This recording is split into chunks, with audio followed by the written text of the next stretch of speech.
What is the best way you have ever seen someone get out of doing something? When my dad was doing his military service in Belgium back in the day, he knew a guy who, on his first day, memorized the entire hierarchy chain of command. He then proceeded to pick up a plank of wood, put it on his shoulder and then just walk around the camp all day long. If he was ever questioned why he wasn't where he should be, he just said that he was bringing the piece of wood to the person who was the interrogator's superior. Legend has it he didn't do a dang thing for 3 years. Captain's log. I knew a kid in middle school who got out of his science fair project playing a long con on a kind, elderly teacher who had a tendency to forget things. In the months before it was due, he would openly talk to her about the progress he was making on his project and how he was excited to be learning new things. Of course, he was just making everything up, but she had no way of knowing. Fast forward to the science fair. All of our posters were set up except this kid, who immediately started crying about how they had lost all of his hard work. Our teacher, being the kind woman she was, immediately started consoling him and apologizing for misplacing his wonderful project. According to her, it had been one of the best in the class. He ended up getting an A. Sounds like more effort than just doing the work. My story kind of fits. We were in class and the teacher asked whether we should take the exam that Thursday or the one a week after. We were 22 students in the class and, in an exceptional demonstration of democracy, exactly 11 students wanted to take it that week, the other 11 the following week. Now, it was Wednesday and more importantly, my best friend didn't want to write the test the next day, so we were firmly in the next week camp. After 1 or 2 arguments from each side, the teacher was swaying towards writing this week. He was a little uncomfortable with just deciding what to do when democracy showed there to be a 50/50 distribution of opinions. So my friend, who again was firmly in the next week camp, said with the perfect amount of annoyance at the situation, "Oh well, let us do it next week then," as if he had just switched camps from this week to next week, resulting in a majority for the next week group.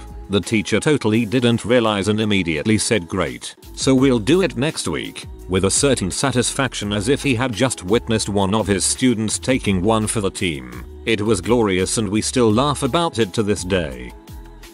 My brother, desperate to find a way to avoid having to go to church one Sunday morning, dumped an entire bottle of English leather cologne on his head. We couldn't stand to be in the car with him and he was too young to stay home, so he won that day.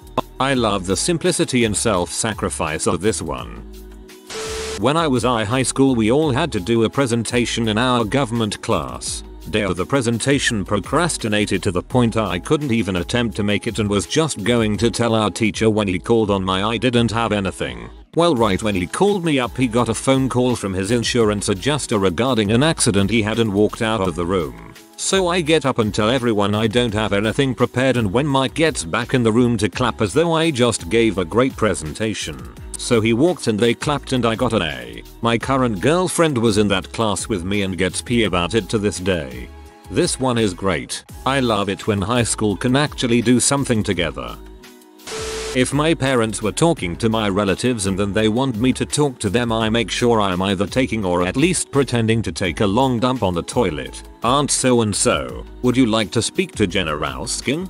Hold on, I'll go get him. And he's in the toilet again. Okay, well maybe next time."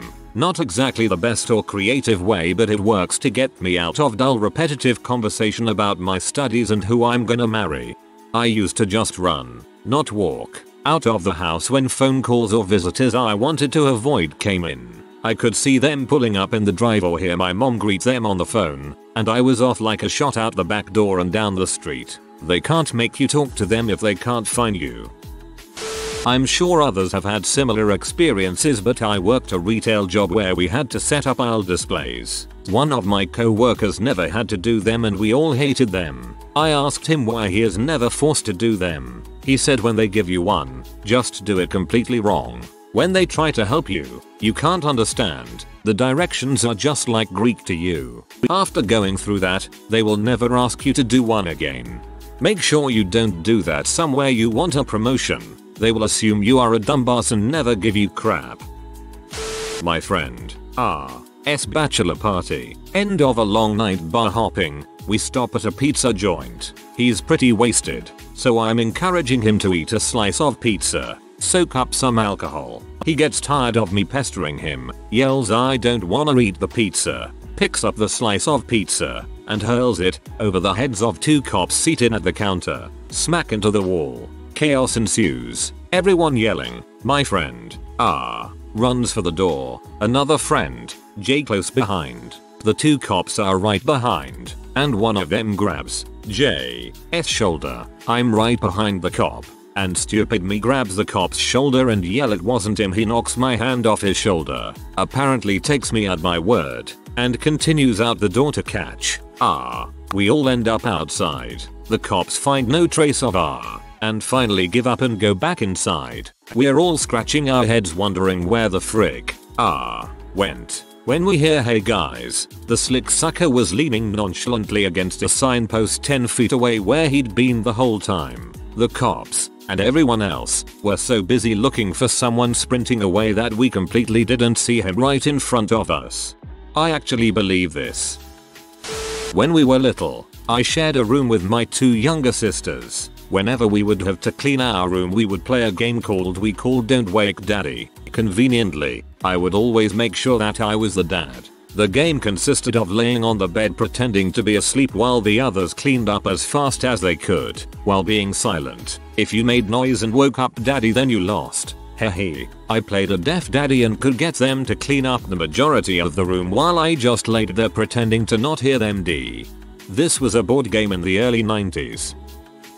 When I was young, I remember asking restaurant servers if they could box my food up for me. It was always 50/50. Sometimes they'd box it up, no problem, and other times they'd say no, I can bring you a box, but I'm not allowed to box it up for you for health code reasons. Fair enough. I never questioned it, and just assumed those who did box it up for me didn't know about the rule. Flash forward a few years, I was a server at a restaurant while in college. I was super busy one day and had a customer ask me if I could box up their food for them. Without even realizing it, I heard the words slip out of my mouth. No, I can bring you a box, but I'm not allowed to box it up for you for health code reasons. They smiled and said no problem. That's immediately when I realized that hundreds of servers get away with this every single day, just because they don't want to box up someone's food. I was babysitting one night for a few families, and the girl, age 6 or so, who lived at the house I was at clearly needed to clean her room. So she proceeded to organize a game of Cinderella with several of the other kids. She made herself the stepmother and someone else Cinderella, whose main job in the game was to clean up the room. Of course everyone wanted to be Cinderella, so she had the perfect system. Her room got cleaned and she didn't have to lift a finger. After the holiday, my teacher requested my class to submit our homework. We gave her a confused look and asked her what homework we successfully made. Her thought that she had forgotten to assign the holiday homework to my class.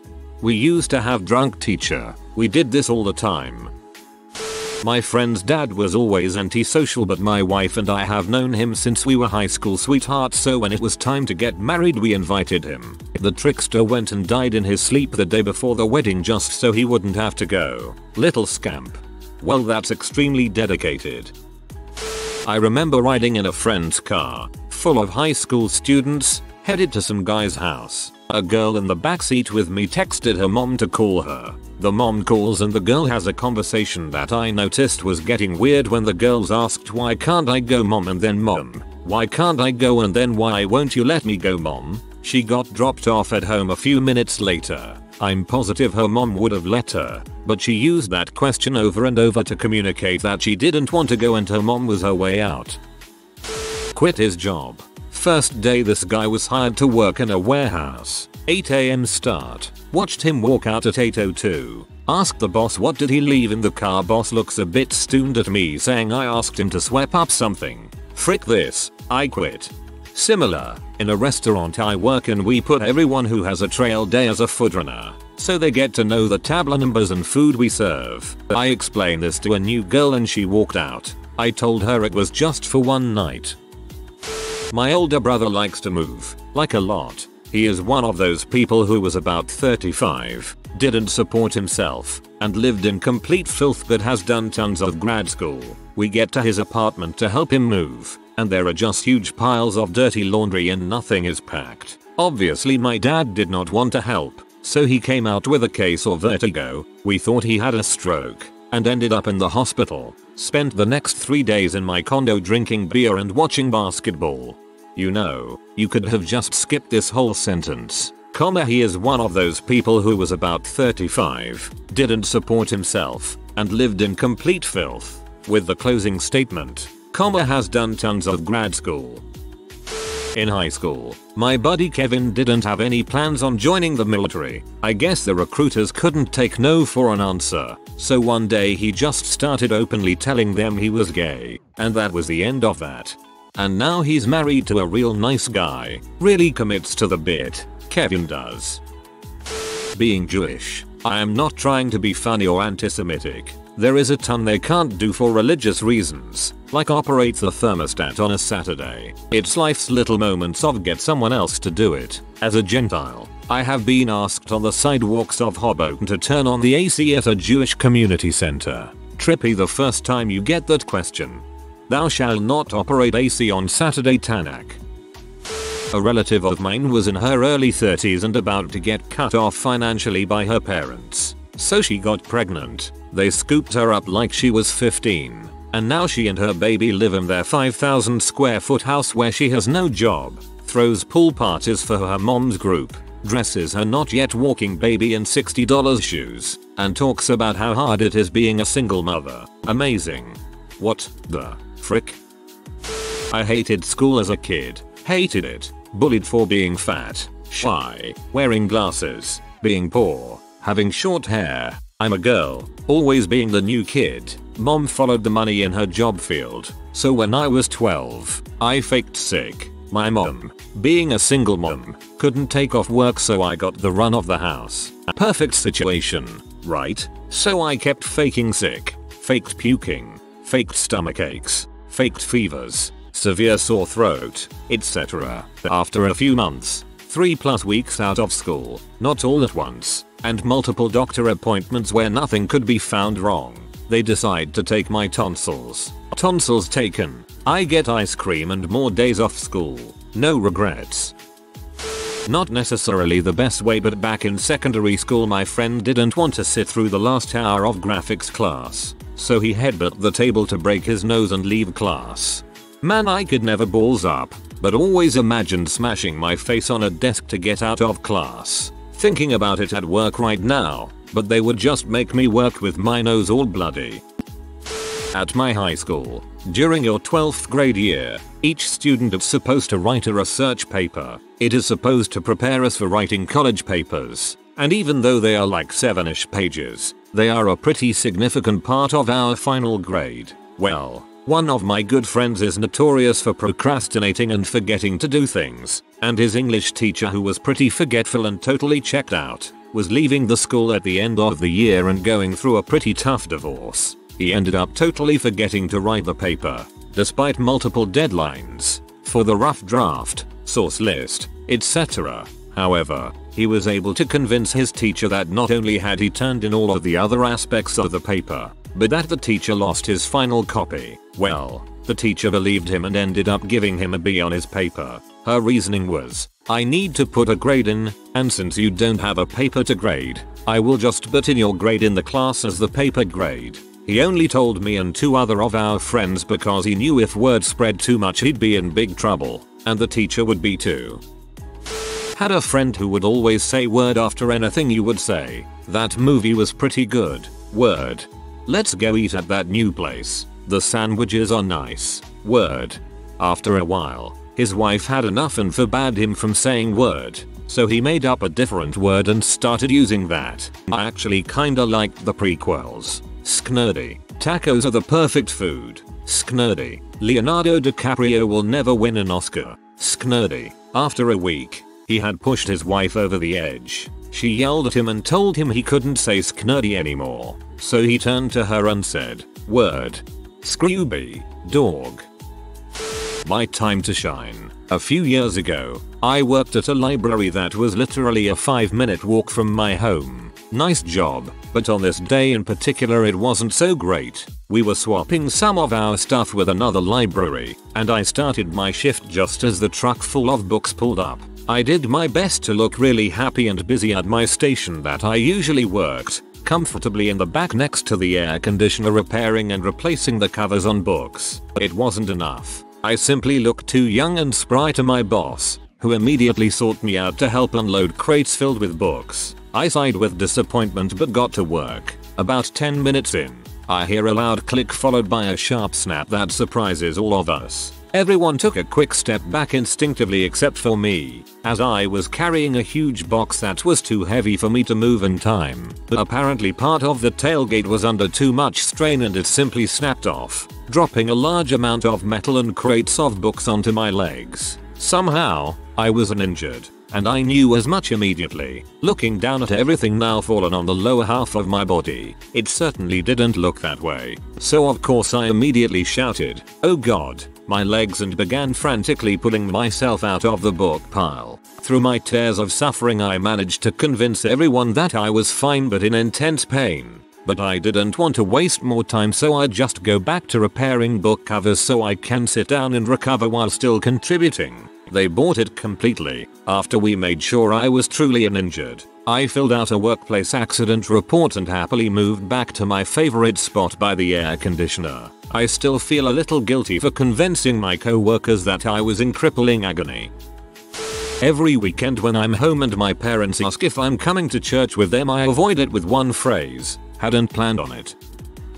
Not me, but my girlfriend told me a story about something like this. There was a kid back in her high school that would always run stop signs, and one day he got pulled over by the cops. He got ticketed, but did not pay the ticket and waited for the court date. Well, according to her, each night before the court date he would sneak out in the middle of the night and steal the stop sign. When it came time to be in court he would simply state that there was no stop sign there, so how could he have ran it? He had 3 stop signs in his possession. He was unstoppable. All the signs were there. In the beginning of my 8th grade year, we had to turn in a summer assignment for biology, which I didn't even attempt. The teacher asked for it for the first week, so I turned in a bunch of blank sheets of paper stapled together, since the project was a packet. After the second week, he talked to those who didn't turn it in and asked why we didn't do it. I told him I did, and that I turned it in the first week. He said he'd check again. Next class, I go up to him and ask him if he found it, so as to make him think I was worried, to which he says yes and smiles. The man gave me an A+ in every portion of the assignment. Bless his soul. This was actually me, and believe it or not it was an accident. My work was being stupid and trying to make me stay late, even though I explained that my wife had to be at work in 1 hour and my daughter wasn't in school yet. Grumbling, I took out the trash, and some idiot put broken glass in there. A piece of it stabbed my leg through the bag and I was bleeding into my sock. I was pee and showed the supervisor. I pulled up my pant leg that had a puncture hole in it and was like, "The trash stabbed me. I'm going the frick home." And I did. Nobody argued. Just the other day, my 6-year-old daughter didn't want to eat dinner. She collapsed into a heap and then army crawled behind the couch and refused to come out until dinner was over. She then ate yogurt. My dad used to ask my sister to get him a beer from the fridge in our garage. She always refused the first time, but then my dad would go, "Okay, I'll time you. Ready, go," and every single time right on go my sister would jump off the couch and run as fast as she could to the garage and back with a beer. It's a classic.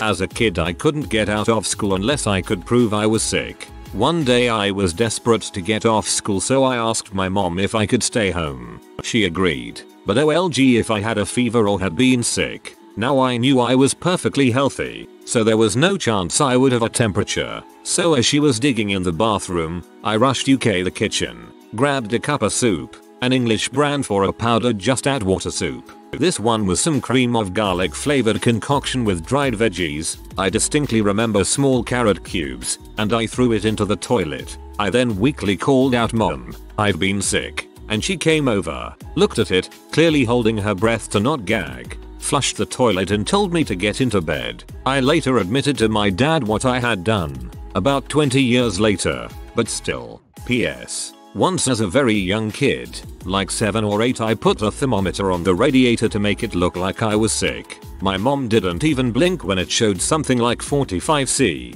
113°F. She told me to get dressed and go to school.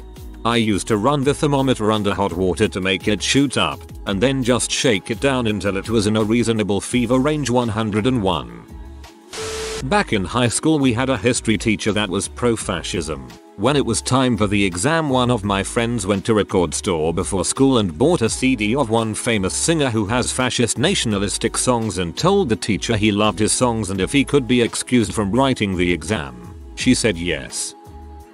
I knew a girl who was one of those I'm pretty and like to party so rules shouldn't apply to me types. The only thing was she was actually pretty smart and crafty. She skipped work to party one night and the next day when she came in they were going to let her go if she didn't have a great excuse. She lied and said her car broke down and it cost her $200 to repair it and she wasn't able to make it. Our supervisors told her to show a receipt from a shop or she was fired. So on her lunch she said she was running home to grab the paperwork and instead ran to a shop and sweet talked a guy into making her a fake invoice or she was fired. So guys there were impressed with the dedication and printed one up complete with receipt that I'm sure they easily voided and deleted. And this girl got an apology and kept her job.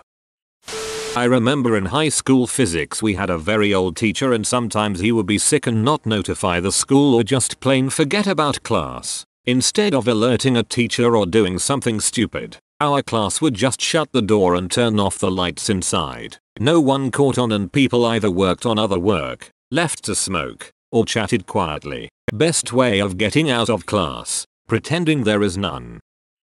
One day we had this test in my junior year history class that was only 2 short essay questions. However, I had this friend that sat next to me that showed up super stoned and he clearly was not in a mood to take tests. He whispered to me, "I don't want to fkin do this." Then he whipped out a lighter and lit a piece of paper and set fire to the carpet so we had to evacuate the classroom. Super effective. I'm never going to forget that dumb smug smile on his face. I attended a religiously affiliated university and was a commuter student in my last year. The parking situation on campus was atrocious. The campus parking police had quotas to fill. The campus was very spread out, and parking was sparse, causing tardiness issues for a lot of commuter students. After my 3rd parking ticket, despite leaving early, timing my commute perfectly, etc., I appealed via email, citing that the university should impart the forgiveness of Jesus Christ on students just trying to get the most out of the $60 K education. The next day my parking tickets were magically gone. Praise up. A previous job got rid of the custodial staff and decided to make the employees clean the bathrooms on rotation. I went to my supervisor and told him I am a germaphobe and have been battling it for years. I told him I would not clean the bathrooms and I could provide a note from my therapist. I was called into the office the next day to see his supervisor and was told I do not have to clean the bathrooms. Not to worry. A week later and they hired someone to do the cleaning. I am a germaphobe and I am a very clean person. There was no way I was going to clean up after the slobs at that job. For years, I preferred to act stupid and say I didn't know how to do things. Eventually, people around me figured out I was lying. Our general manager here at the dealership does it all the time by taking the following day off after he promises a customer something. I've used this excuse many times, and it has a 99% success rate. My favorite time I used it though was during my high school football practice. We had this mean old line coach whose name was Sandy. Sandy didn't really like any of us in particular, but he had a few people he liked to pick on. I was one of them, and had recently been skipping practice during the week. I was small and second string so no one really cared. I was essentially a practice dummy for the starting squad. But he would always be on my butt asking me where I had been, etc. After one particularly long bout of skipping, 2-3 days I think, he called me out in front of all my friends and the whole team in the huddle after practice. I stood up in front of all my coaches and this mean old sucker and began to nervously wrench my hands and look at my feet and said, "Well coach, I recently discovered I have IBS, irritable bowel syndrome. And I've had few episodes this week." He was already apologizing and saying it's fine before I even finished my sentence. I've continued to use this excuse and haven't found a single person that has doubted my IBS, even though it's complete balls. I've found that if you embarrass yourself in an excuse, it usually seems more genuine. It's so true. If you're ever late, just say sorry, I'm late. I crap myself on the way over and had to go home and change. Guarantee no one remembers you're late anymore.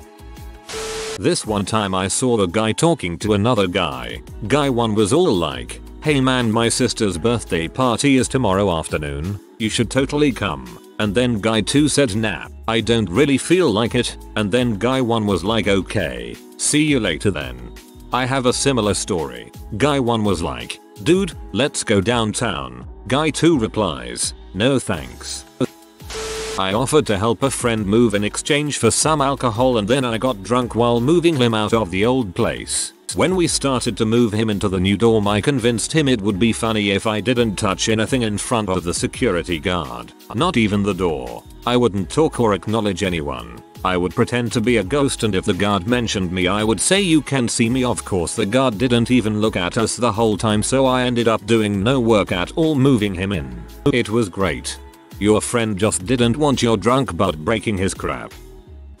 If you are new to the channel, you can subscribe. I publish new videos every day. Until then, check another video.